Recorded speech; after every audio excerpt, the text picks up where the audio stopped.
In a secular environment, it's going to be really hard for people of faith to see the light at the end of this crazy tunnel.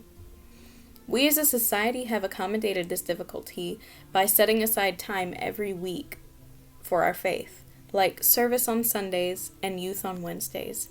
And we try to come together even when it seems like the earth is burning, and when it's actually burning.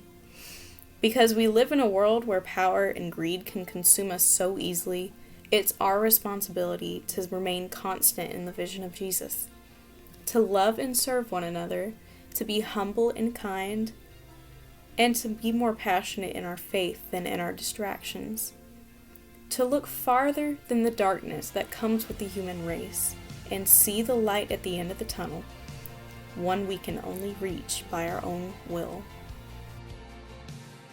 Hi, I'm Rebel Negley. I attend Wide Open Worship in the Beacon at Pell City First United Methodist Church. We live in some tumultuous times, a pandemic, an election that's really unclear, racism with a problem we thought we had cured, but obviously we haven't.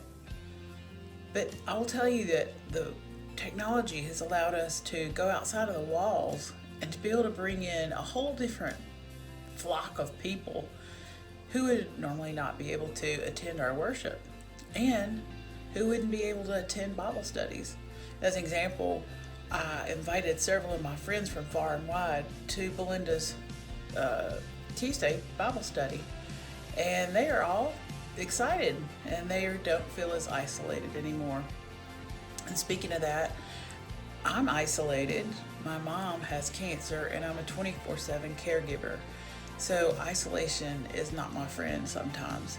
It's wonderful to be able to commune with our faith community that take us outside of the walls and give us good news in a time when all it feels like is bad news. Thank you for letting me share. Hi, my name is Renee Perry. I'm Caleb. And I'm Cole. And this is Castiel, and we worship in Wide Open. To me, the most obvious example of God's love came when one of my closest friends sat with me every single morning showing me God's love after we had a trauma and just reminding me of how God reaches us in our darkest moments.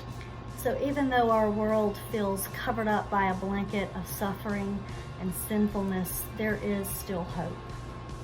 And when people truly show their love for others, it can unravel the darkness and reveal a good light.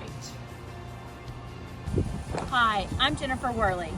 My family and I attend the 10:30 service, the 10:30 traditional service. The community of faith supports one another through giving. The giving of one's time, the giving of one's financial resources, and the giving of oneself. Each member gives something to support one another, whether it be volunteering to teach Sunday school, preparing and serving a meal, donating to community programs, or countless other ways our community supports one another. Our family has been touched by the selfless act of two people who gave us the gift of life through organ donation.